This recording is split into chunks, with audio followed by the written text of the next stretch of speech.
Hi friends, good morning. Welcome back to my YouTube channel. ನಾನು ಬೆಳಗ್ಗೆ 7 ಗಂಟೆಯಿಂದ ವ್ಲಾಗ್ನ ಸ್ಟಾರ್ಟ್ ಮಾಡ್ತಾ ಇದ್ದೀನಿ. ಎದ್ದು ಒಂದು ಲೋಟ ಟೀ ಕುಡಿದು ಮಾಮೂಲಿ ಇನ್ನೇನು ಕೆಲಸ ಇರುತ್ತೆ, ಫಸ್ಟು ಕಸ ಗುಡ್ಸೋಕೆ ಹೋಗ್ತೀನಿ. ನನ್ನ ರೂಮೆಲ್ಲ ಹಾಸಿಗೆ ಎಲ್ಲ ತೆಗೆದು ಕ್ಲೀನ್ ಮಾಡಿ ಮನೆ ಕಸ ಗುಡಿಸೋಣ ಅಂತ ಹೇಳಿ ನನ್ನ ತಂಗಿ ಯಾಕೋ ಸ್ವಲ್ಪ ಸುಸ್ತು ಅಂತ ಹೇಳಿ ಹಾಗೆ ಸುಮ್ಮನೆ ಎದ್ದು ಮಲಗಿದ್ಲು. ಹಾಗೆ ವೀಡಿಯೋ ಮಾಡಿಕೊಡು ಅಂತ ಹೇಳಿದೆ. ಅವಳು ವೀಡಿಯೋನ ಮಾಡ್ತಾಯಿದ್ಲು. ಋತು ಹಾಲು ಕುಡಿದ್ಬಿಟ್ಟು ಮತ್ತೆ ಹೋಗಿ ಮನಗಿದ್ಲು. ಇನ್ನು ದೊಡ್ಡಮ್ಮನೂ ಇವತ್ತು ಬೆಂಗಳೂರಿಗೆ ಹೊರಡುತ್ತೆ. ಚಾಂದವ್ರ ಅತ್ತೆ ಮಾವನು ಕೂಡ ನೆನ್ನೆ ಹೋದರು. ಮನೆ ತುಂಬ ಜನ ಇದ್ದರು. ಇವಾಗ ಎಲ್ಲ ಖಾಲಿ. ಇನ್ನು ಹೂವು ಒಂದೈತೆ. ಹೂವನು ಏನಾದರೂ ಅವ್ರ ಊರಿಗೆ ಹೋದರೆ ಇನ್ನು ಚಾಂದೂ ಅವ್ರ ಊರಿಗೆ ಹೋಗ್ತಾಳೆ. ಇನ್ನು ನಾನು, ಅಪ್ಪಾಜಿ, ಅಮ್ಮ, ಕೃತು ನಾವೇ 4 ಜನ ಉಳ್ಕೊತೀವಿ ಇನ್ನು ಮನೆಯಲ್ಲಿ. ನನಗೂ ನನ್ನ ತಂಗಿಗೂ ಜಗಳ ಆಗಿದೆ ಗೈಸ್. ಅದು ಒಂದು ಸ್ವಲ್ಪ ದೊಡ್ಡ ಜಗಳನೇ ಅಂತ ಅಂದ್ಕೊಳ್ಳಿ. ಮಾತಿಂದ ಮಾತು ಬೆಳೆದು ಅದು ಯಾವ ವಿಚಾರಕ್ಕೆ ಅಂತ ಹೇಳಿ ನೀವು ಮುಂದೆ ವಿಡಿಯೋ ನೋಡಿದ್ರೆ ಗೊತ್ತಾಗುತ್ತೆ. ನೋಡು ಫ್ರೆಂಡ್ಸ್, ನೋಡಿದ್ರಲ್ಲ ಫುಲ್ ಈ ಮನೆ ಕಸ ಎಲ್ಲ ಗುಡಿಸಿ ಬಂದೆ. ಈಗ ಟೈಮ್ ಆಯಿತು, ರೆಡಿ ಆಗಬೇಕು.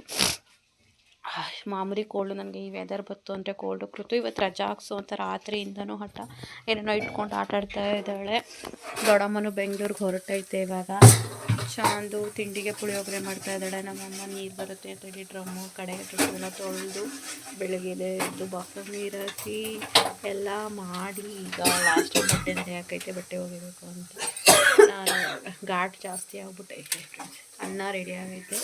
ಇಲ್ಲಿ ಪುಳಿಯೋಗರೆ ಗೊಜ್ಜು ಕೂಡ ರೆಡಿ ಆಗ್ತಾ ಇದೆ.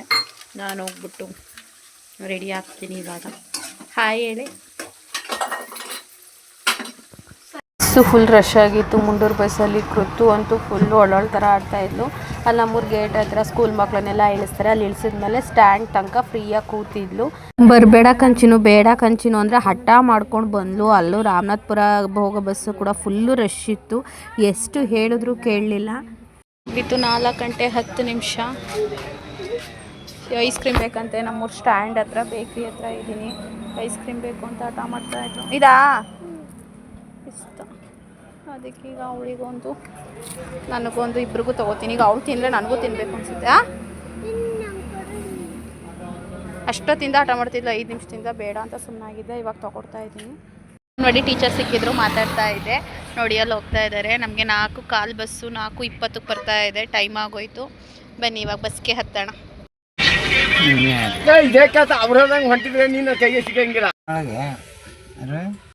ಟೈಮ್ ಬಂದು 6:15. ನಾನು ಮನೆಗೆ ಬಂದಾಗ ಆಲ್ಮೋಸ್ಟ್ 6 ಗಂಟೆ 5 ನಿಮಿಷನೂ ಆಗಿತ್ತು. ಬರ್ತಿದ್ದಂಗೆ ಮುಖ ತೊಳ್ಕೊಂಡು ಫ್ರೆಶ್ ಅಪ್ ಆಗಿ ಡ್ರೆಸ್ ಚೇಂಜ್ ಮಾಡಿ ಅಮ್ಮ ಟೀ ಬಿಸಿ ಮಾಡಿಕೊಡ್ತು. ಟೀ ಕುಡಿದು ರಸಕ್ಕೆ ತಿಂದೆ. ಕೃತು ಟೀ ಜೊತೆಗೆ ಬ್ರೆಡ್ ತಿಂದು, ನಾನು ರಸಕ್ಕೆ ತಿಂದೆ. ಅಮ್ಮ ಉಪ್ಪು ಸಾಂಬಾರು ಮಾಡೈತೆ. ಹೆಸ್ರು ಕಾಳು ಉಪ್ಸಾರು ಸಖತ್ತಾಗೈತೆ. ಇದೊಂದು ಸ್ವಲ್ಪ ಉಪ್ಪು ಖಾರ ನೋಡಿಬಿಟ್ಟು ಒಂದು ಸ್ವಲ್ಪ ಉಪ್ಪು ಹಾಕಿ ಮಳಸು ಅಂತ ಹೇಳ್ತು. ಮಲಗಿದ್ದೆ. ಅಷ್ಟೇ ನನ್ನ ತಲೆ ತುಂಬ ನೋವು. ಸಾಲಿಗ್ರಾಮದಲ್ಲಿ ನಮ್ಮ ಅವ್ವಗೆ ಮಾತ್ರೆ ತರಬೇಕಿತ್ತು, ತಲೆ ಸುತ್ತಿನ ಮಾತ್ರೆನ. ಅಲ್ಲಿ ತರೋಕ್ಕೋಗಿ ನಾನು ತಲೆನೋವು ಟ್ಯಾಬ್ಲೆಟ್ ತೊಗೊಂಡು ನನಗೆ ತಲೆನೋವು ತಡೆಯೋಕ್ಕಾಗ್ದೇ ಮೆಡಿಕಲ್ ಅವ್ರ ಹತ್ರ ನೀರು ಇಸ್ಕೊಂಡು ಅಲ್ಲೇ ಕುಡಿದ್ಬಿಟ್ಟು ಬಂದೆ. ಸ್ವಲ್ಪ ಕಡಿಮೆ ಆಗಿದೆ, ಬಟ್ ಇನ್ನೂ ತಲೆಯೆಲ್ಲ ಫುಲ್ಲು ನೋವು. ಅದಕ್ಕೆ ಸ್ವಲ್ಪ ಹೊತ್ತು ಮಲ್ಕೊಳ್ಳೋಣ ಅಂತ ಮಲಗಿದ್ದೆ. ಹಾಗೆ ಅಷ್ಟರಲ್ಲಿ ಅಮ್ಮ ಕರೀತು, ಇದೊಂದು ಸ್ವಲ್ಪ ನೋಡು ಚೆನ್ನಾಗಿ ಮಳ್ಳಿ, ಹಾಗೆ ಸ್ವಲ್ಪ ಉಪ್ಪು ಖಾರ ನೋಡು ಅಂತ.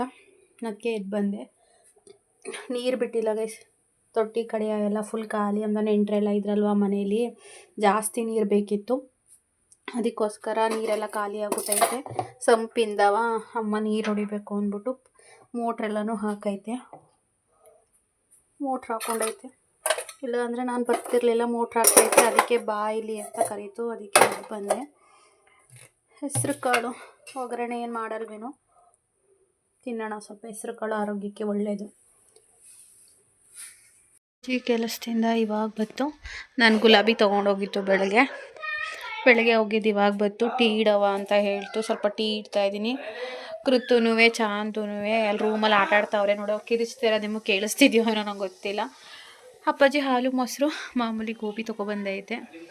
ಅಪ್ಪಾಜಿಗೆ ಟೀ ಕೊಟ್ಬಿಟ್ಟು ಗೋಬಿ ತಿನ್ನಬೇಕು. ಹಾಗೆ ನಮ್ಮಮ್ಮ ಬಟ್ಟೆ ಎಲ್ಲ ಒಗ್ದು ಅಲ್ಲಿ ಫೋಲ್ಡ್ ಮಾಡಿಟ್ಟಿರೋದನ್ನ ಬೀರ್ಗೆ ಎತ್ತಿಡೋಣ. ಆ್ಯಂಡ್ ನನ್ನ ಬೀರಲ್ಲಿ ಮೊನ್ನೆ ಒಂದು 3 ದಿನದಲ್ಲಿ ಏನೋ ಬಟ್ಟೆ ತೊಗೊಳಕ್ಕೋಗಿ ಎಲ್ಲ ಬಟ್ಟೆನೂ ಬಿದ್ದೋದು. ಹಾಗಂಗೆ ಗಲೀಜಾಗಿ ತುರುಕ್ಬಿಟ್ಟಿದ್ದೀನಿ. ಅದು ತುರುಕಿರೋದನ್ನ ನೋಡೋಣ, ಸಾಧ್ಯ ಆದರೆ ನೀಟಾಗಿ ಜೋಡಿಸ್ಕೊಳ್ಳೋಣ. ಆ್ಯಂಡ್ ನನ್ನ ಬರ್ತ್ಡೇಗೆ ಒಂದು ಗಿಫ್ಟ್ ಬಂದಿದೆ. ಬೆಳ್ಳಿಗೆ ರಿಂಗ್ ಬಂದಿದೆ ಗೈಸ್, ಸ್ವಲ್ಪ ದೊಡ್ಡ ಸೈಜು. ಉರ್ಚೋಗ್ತಿತ್ತು. ಅದಕ್ಕೆ ಇದು ಹೊಸ ಬೆಳ್ಳಿ ರಿಂಗ್ ಹಾಕಿ ಅದ್ರ ಮೇಲೆ ಹಳೆಯ ಬೆಳ್ಳಿ ರಿಂಗ್ನ ಹಾಕಿದ್ದೀನಿ. ಸೊ ಈ ಬ್ಯೂಟಿಫುಲ್ ರಿಂಗ್ನ ನನಗೆ ಗಿಫ್ಟ್ ಮಾಡಿದ್ದಕ್ಕೆ ಥ್ಯಾಂಕ್ ಯು ಸೋ ಮಚ್. ಇವಾಗ ಅಪ್ಪಾಜಿಗೆ ಟೀ ಕೊಡೋಣ ಬನ್ನಿ. ಕೊಂಡು ಮುದ್ದೆದ ಅಂಬ್ಲಿನ ಉಕ್ಕಿಸ್ಬಿಟ್ಟಿದ್ದೀನಿ. ಕೃತು ಹೋಮ್ವರ್ಕ್ ಬರೀಲಿಲ್ಲ, ನಾನೇ ಬರದೆ ಇನ್ನೇನು ಮಾಡೋಣ. ನಾನು ನನ್ನ ತಂಗಿನೂ ಮಾತಾಡ್ತಾ ಇರೋ ಬೆಳಗ್ಗೆ ದೊಡ್ಡ ಜಗಳ ಆಯಿತು. ಅದಕ್ಕೆ ಈಗ ಸ್ವಲ್ಪ ಉಪ್ಪು ಸಾರು, ಉಪ್ಪಿನ ಪುಡಿ ಹಾಗೆ ತುಪ್ಪ ಹಾಕಿ ಕಲಸಿದ್ದೀನಿ. ಕೃತು ಬಾರೆ, ನಮ್ಮ ಅಪ್ಪಾಜಿ ಅಪ್ಪ ಕೆಲಸದಿಂದ ಬಂದು ಹಾಕಲ್ಲ ಮನೆ ಕಬಿಟ್ಟೈತಿ. ಅವ್ರು ಮಾಡ್ಕೊಳ್ಳಿದ್ದು ಬಾ, ನೀನು ಊಟ ಮಾಡಿ ಕೂತ್ಕೊಂಡು. ಬೇಗ ಅಲ್ಲು ಹಿಟ್ಟು ಉಕ್ಕೋಯ್ತದೆ, ಹಿಡ್ಕೋ ಬಿಗಿಯಾಗಿ ಹಿಡ್ಕೋ, ಚೆಲ್ಬೇಡ. ಊಟ ಮಾಡ್ಕೋ ಎಲ್ಲ ನೀವೇ. Good morning, welcome back to Sushma Katta vlogs. ಎಲ್ಲರೂ ಹೇಗಿದ್ದೀರಾ? ಸಖತ್ತಾಗಿದ್ದೀರಲ್ವ? ನಾನು ಕೂಡ ಚೆನ್ನಾಗಿದ್ದೀನಿ. ನಾನು 3:55 ವ್ಲಾಗ್ನ ಸ್ಟಾರ್ಟ್ ಮಾಡ್ತಾಯಿದ್ದೀನಿ. ಪ್ಲೀಸ್ ನನಗೆ ಎಚ್ಚರ ಆಗಿ ಆಲ್ಮೋಸ್ಟ್ ಅರ್ಧ ಮುಕ್ಕಾಲು ಗಂಟೆ ಆಯಿತು. ನಿದ್ದೆ ಬರ್ತಾ ಇಲ್ಲ, ಫೋನ್ ನೋಡ್ತಾ ಇದ್ದೆ. ಹಾಗೆ ಎದ್ದೆ ವಾಶ್ರೂಮ್ಗೆ ಹೋಗೋಣ ಅಂತ ಹೇಳಿ. ಮತ್ತೆ ನಮ್ಮ ಮಲ್ಕೊಳ್ಳೋಕ್ಕೆ ಮನಸ್ಸಾಗ್ತಾ ಇಲ್ಲ, ನಿದ್ದೆನೂ ಬರ್ತಾ ಇಲ್ಲ, ಫುಲ್ಲು ಚಳಿ ಆಗ್ತಾ ಇದೆ. ನಮ್ಮ ಮನೆ ಎಲ್ಲರೂ ಹೆಂಗೆ ಮಲ್ಗೋರೆ ಗೊತ್ತು. ಮಗುನ ಕತೆನ ನನ್ನ ಮಗಳು ನೋಡಿ ರಿಸೇಸ್ ಮಾಡಿಕೊಂಡು ಚಡ್ಡಿ ಬಿಚ್ಚಾಕ್ತೆ ಹೆಂಗೆ ಮಲ್ಕೊಳೆ. ಎಲ್ಲ ಫುಲ್ಲು ಚಳಿ ಗೈಸ್ ನಮ್ಮೂರಲ್ಲ ಎಲ್ಲ ಹತ್ರನೂ ಚಳಿನೇ. ಇಲ್ಲಿ ನೋಡಿ ಮಮ್ಮಿ, ಅಲ್ಲಿ ಡ್ಯಾಡಿ, ನನ್ನ ತಂಗಿ ಶಾಂತ.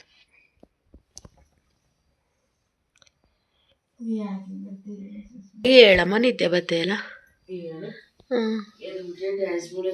ಟೀ ಕುಡಿತೀಯಾ? ಟೀ ಇಟ್ಕೊಡೋಣ?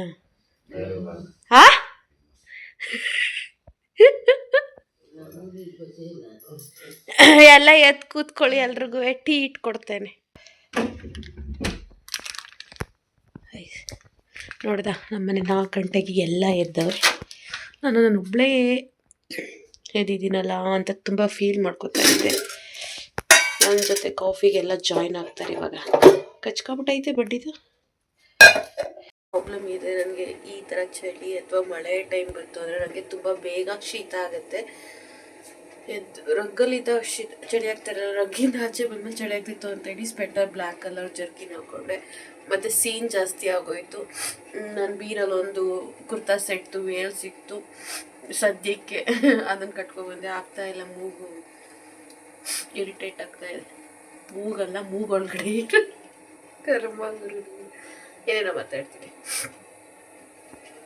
ನಮ್ಮ ಅವ್ವನೂ ಹೇಳ್ತು ನೋಡಿ, ಎಲ್ಲರನ್ನೂ ಹೇಳಿಸ್ಬಿಟ್ಟಿದ್ದೀನಿ. ಕೃತನ್ನೂ ಈಗ ಹೇಳಿಸ್ದೆ, ರಗ್ಗೆಲ್ಲ ತಂದಾಕ್ಬಿಟ್ಟು ಮನ್ಗಳು ರಗ್ಗೊಚ್ಕೊಂಬನಿಕೋ ಅಂತ ರಗ್ಗೊಚ್ಕೊಂಬರ್ಕೊಂಡು ಆಗ್ತಾ ಇದೆ. ಬಿಸಿ ಬಿಸಿ ಕಾಫಿ ಕುಡಿದ್ರೆ ಸ್ವರ್ಗ ಗೈಸ್.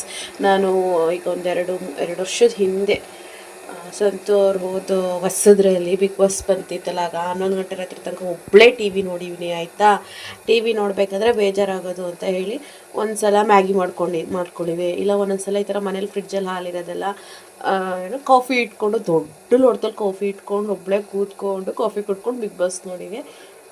ಇದು ಇವತ್ತು ಅದೆಲ್ಲ ನನಗೆ ನೆನಪಾಗ್ತಾ ಇದೆ. ಅಪರೂಪಕ್ಕೆ ಬೇಗ ಎದ್ಬಿಟ್ಟಿದ್ದೀನಿ ನಾನು. ಯಾರೆಲ್ಲ ಕಾಫಿ ಲವರ್ಸ್ ಇದ್ದೀರಾ ಕಮೆಂಟ್ ಮಾಡಿ. ಈ ಚಳಿಗೆ ಆಹಾ ಕಾಫಿ ಕುಡಿದ್ರೆ ನೆಕ್ಸ್ಟ್ ಲೆವೆಲ್. ಆಚೆ ಕಡೆ ಎಲ್ಲ ಫುಲ್ಲು ಕತ್ಲೆ, ಕಿಟಕಿ ತೆಗಿಯೋಕ್ಕಾಗಲ್ಲ, ಫುಲ್ಲು ಚಳಿ ಅಂದರೆ ಚಳಿ. ಕಾಫಿ ಹಾಂ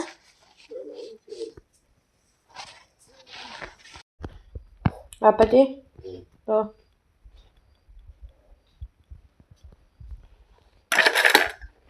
ಅಮ್ಮ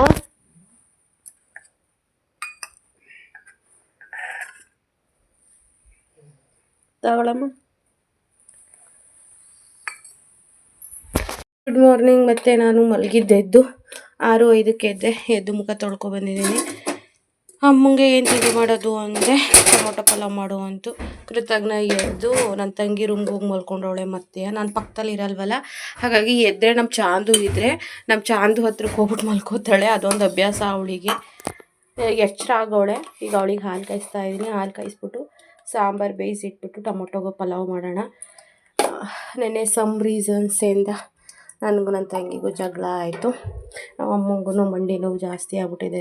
ವಿಪರೀತ ನೋಡಿ, ಏನೋ ನೀರಲ್ಲೇನೋ ಐತೆ, ಹಂಗಾಗಿ ಮಾತಾಡ್ತಾ ಇಲ್ಲ ಅವಳು. ನಾನು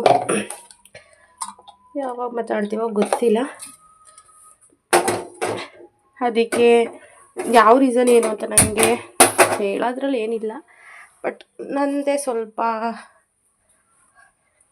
ತಪ್ಪು. ಬಿಕಾಸ್ ಬೆಳಗ್ಗೆ ಸಲ ನಾನು 6:30ಗೆ ಎದ್ದು ಏನು ಮಾಡಲ್ಲ, ಹಾಗೆ ಹೋಗ್ಬಿಡ್ತೈತೆ. ಅಂದರೆ ಕಸ ಗುಡಿಸೋದು, ಟೀಗೆ ಇಟ್ಕೊಡೋದು, ಪಾಪಕ್ಕೆ ಹಾಲು ಕಾಯಿಸೋದು, ಸೀರೆ ಉಟ್ಕೊಳ್ಳೋದು, ಅಮ್ಮ ತಿಂಡಿ ಮಾಡಿದರೆ ತಿನ್ನೋದು, ಇಲ್ಲಾಂದರೆ ಹಂಗೆ ಹೋಗೋದು. ಅದೇ ರೀತಿ ಮಾಡ್ತಾಯಿದ್ದೆ. ಅಮ್ಮಂಗೂ ಪಾಪ ಜಾಸ್ತಿ, ಅದಕ್ಕೆ ಅಮ್ಮ ನೆನೆ ಬೈತು ಹತ್ಕೊಂಡು, ಇಬ್ಬರು ಮಾಡಲ್ಲ, ಅವಳು ಮಾಡಲ್ಲ, ನೀನು ಮಾಡಲ್ಲ, ನಾನು ಒಬ್ಬಳೇ ಮಾಡಬೇಕು, ಹಂಗೆ ಹಿಂಗೆ ಅಂತ ಸ್ವಲ್ಪ ಅಮ್ಮ ಬೈತು ಹೋಯಿತು. ಆವಾಗ ಇವಳೇನೋ ನನಗೆ ಹೇಳಕ್ಕೆ ಬಂದಳು. ಇವಳು ಹೇಳಕ್ಕೆ ಬಂದಲಲ್ಲ ನನಗೆ ಅಂತ ಹೇಳಿ ನಾನು ಅವಳ ಕೈಲಿ ರೇಗಾಡ್ಬಿಟ್ಟೆ.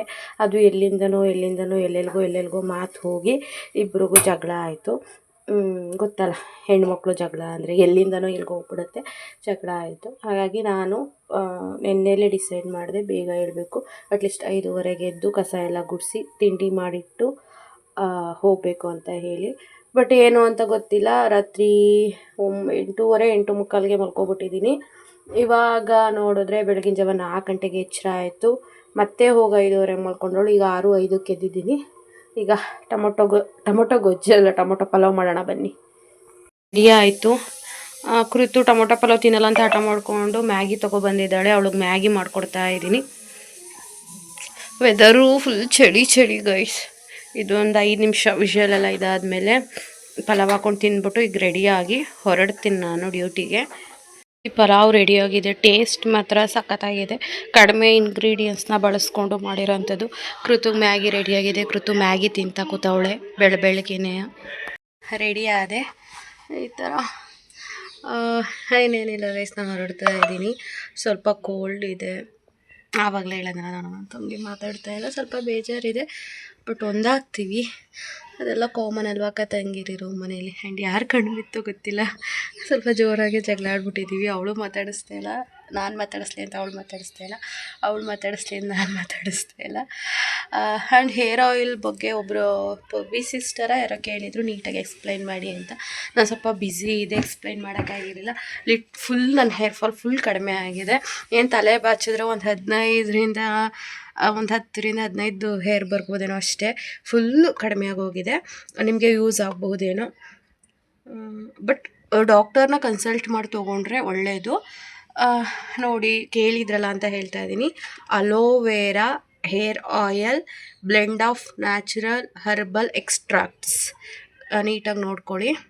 ಇದನ್ನು ಈ ಥರ ಇದೆ. ಸೊ ಇದ್ರ ಮೇಲೆ ಅಮೌಂಟ್ ಬಂದು 177 ರೂಪಾಯಿ ಇದೆ. ಕಾಣಿಸ್ತಾ ಇಲ್ವಾ ಅಂತ ತೋರಿಸ್ತೀನಿ. 177 ರೂಪಾಯಿ ಇದೆ. Aloe vera hair oil. ಇದು ಈ ಥರ ಓಪನ್ ಮಾಡಿದ್ರೆ ಯಾವುದೇ ರೀತಿಯಾದ ಪ್ರಮೋಷನ್ ಅಲ್ಲ, ನೀವು ಪ್ರಮೋಷನ್ ಅಂತ ತಪ್ಪು ತಿಳ್ಕೊಬೇಡಿ ಯಾರೂ. ಸೊ ನನಗೆ ಹೆಲ್ಪ್ ಆಗಿದೆ, ನಿಮ್ಗಳಿಗೂ ಯಾರಿಗಾದ್ರೂ ಹೇರ್ ಫಾಲ್ ಇದ್ದರೆ ಹೆಲ್ಪ್ ಆಗಲಿ ಅಂತ ಹೇಳಿ. ಇದು ಹೇರ್ನ ಬರೀ ರೂಟ್ಸಿಗೆ ಮಾತ್ರ ಹಚ್ಕೋಬೇಕು, ಅಂದರೆ ಬೇರ್ಗೆ. ಕೂದಲಿಗೆ ನೀವು ಯಾವುದು ರೆಗ್ಯುಲರಾಗಿ ಯೂಸ್ ಮಾಡ್ತೀರಾ ಅದನ್ನು ಯೂಸ್ ಮಾಡಿ ಅಂತ ಡಾಕ್ಟರ್ ಹೇಳಿದರು. ಬಟ್ ನಂದು ಹೇರು ತೆಳವು ಇರೋದ್ರಿಂದ ರೂಟ್ಸ್ ಕಚ್ಚಕ್ಕೆ ಹೋದರೆ ಸ್ವಲ್ಪ ಎಣ್ಣೆನೇ ಹೇರ್ಗೂ ಎಲ್ಲ ಆಗುತ್ತೆ. ನಾನು ಬರೀ ಇದೊಂದು ಯೂಸ್ ಮಾಡ್ತಾಯಿದ್ದೀನಿ. ಇದಾದಮೇಲೆ ಒಂದು ಶಾಂಪೂ ಇದೆ, ಆ ಶಾಂಪೂನ ಹಾಕಿ ರೂಟ್ಸಿಗೆ ಮಾತ್ರ ಹಾಕಿ ಅದರಲ್ಲಿ ಹೇರ್ ವಾಶ್ ಮಾಡಿ ಮಾಮೂಲಿ ಕೂದಲಿಗೆ ನಾನು ಇನ್ನೊಂದು ಶಾಂಪು ಯೂಸ್ ಮಾಡ್ತೀನಿ, ಅದನ್ನು ಯೂಸ್ ಮಾಡ್ತಾಯಿದ್ದೀನಿ. ಅದನ್ನು ಕೂಡ ತೋರಿಸ್ತೀನಿ ನಿಮಗೆ. ನೋಡಿ, ಇದು ನಾನು ನೋಡಿ ತೊಗೊಂಡಿದ್ದು ಮಾಮಾ ಅರ್ತ್ ರೋಸ್ಮೇರಿ ಆ್ಯಂಟಿ ಹೇರ್ ಫಾಲು ಶಾಂಪು. ಇದನ್ನು ಯೂಸ್ ಮಾಡ್ತಿದ್ದೆ, ಮತ್ತು ಸ್ವಲ್ಪ ದಿನ ಬೇಡ, ಹೇರೆಲ್ಲ ಒಂಥರ ಇದ್ರ ಥರ ಆಗುತ್ತೆ ಅಂತ ಹೇಳಿ ಬಿಟ್ಬಿಟ್ಟಿದೆ. ಬಟ್ ಮತ್ತೆ ಯೂಸ್ ಮಾಡ್ತಾಯಿದ್ದೀನಿ. ಡಾಕ್ಟ್ರು ಬರೆದು ಕೊಟ್ಟಿರೋದು ಇದೇನೋ ಓದಕ್ಕೆ ಬರಲ್ಲ. Zero dance shampoo anti dandruff solution with conditioner. ಇದು ಬಂದು ಅಮೌಂಟು 213 ರೂಪಾಯಿ ಇದೆ. ಇದು ಕೂಡ ರೂಟ್ಸಿಗೆ ಮಾತ್ರ ಹಾಕಬೇಕು. ಇದು ನೊರೆ ಬರಲ್ಲ. ಇದು ಪಿಂಕ್ ಕಲರ್ ಇದೆ ಶಾಂಪು ಬಂದು, ಸ್ವಲ್ಪನೂ ನೊರೆ ಬರಲ್ಲ ಗೈಸ್. ಇಲ್ಲಿ ಈ ಥರ ಇದೆ, ಸ್ವಲ್ಪನೂ ನೊರೆ ಬರಲ್ಲ. ಇದನ್ನು ರೂಟ್ಸ್ಗೆ ಹಾಕಿ ಫಸ್ಟು ಹೇರ್ ವಾಶ್ ಮಾಡಿದ್ಮೇಲೆ ಈ ಶಾಂಪನ್ನ ಯೂಸ್ ಮಾಡ್ತಾಯಿದ್ದೀನಿ. ನನಗೆ ಹೇರ್ ಫಾಲ್ ತುಂಬ ಕಡಿಮೆ ಆಗಿದೆ. ನೋಡಿ, ನೀವು ಬೇಕಾದರೆ ತೊಗೊಂಡು ಯೂಸ್ ಮಾಡೋ ಹೋಗಿದ್ರೆ ಯೂಸ್ ಮಾಡಿ. ನಮ್ಮಮ್ಮ ಯಾಕೋ ಮಲ್ಕೊಬಿಟ್ಟೈತೆ. ಒಂದು ತಗೊಂಡೋಗು. ನಮ್ಮ ಅವ್ನಿಗೆ ಹುಷಾರಿಲ್ಲ, ಕೂತೈತೆ. ಇವಾಗ ನಾನು ಹೊರಟೆ. ನಾನು ನೆಕ್ಸ್ಟ್ ವ್ಲಾಗಲ್ಲಿ ಸಿಗೋಣ. ನಿಮಗೆ ಈ ಹೇರ್ ಫಾಲ್ ಇನ್ಫಾರ್ಮೇಷನ್ ಇಷ್ಟ ಆಗಿದ್ರೆ ಲೈಕ್ ಮಾಡಿ, ನಿಮ್ಮ ಫ್ಯಾಮಿಲಿ ಫ್ರೆಂಡ್ಸ್ಗೆ ಹೇಳಿ, ನನ್ನ ವಿಡಿಯೋನ ಶೇರ್ ಮಾಡಿ. ನನಗೆ ಖಂಡಿತವಾಗ್ಲೂ ಹೆಲ್ಪ್ ಆಗಿದೆ. ಯಾವುದೇ ರೀತಿಯಾದ ಪ್ರಮೋಷನ್ಸ್ ಅಲ್ಲ. ಸೊ ನೋಡ್ತಾ ಇರ್ಬೋದು ನನ್ನ ಹೇರ್ನ ಇವಾಗ ಬೆಟರ್ ಆಗಿದೆ ಮುಂಚೆಗಿಂತ. ಸೊ ಇಷ್ಟು ಇವತ್ತಿನ ವ್ಲಾಗ್ ಆಗಿತ್ತು, ನೆನ್ನೆ ಆ್ಯಂಡ್ ಇವತ್ತಿನ ನನ್ನ ಡೈಲಿ ರೋಟೀನ್ ಆಗಿತ್ತು. Thank you so much, keep supporting, love you all, tata bye. Next ವ್ಲಾಗಲ್ಲಿ ಸಿಗೋಣ. ಅಲ್ಲಿ ತನಕ ನಾನು ಮಿಸ್ ಮಾಡ್ಕೋತಾ ಇರಿ.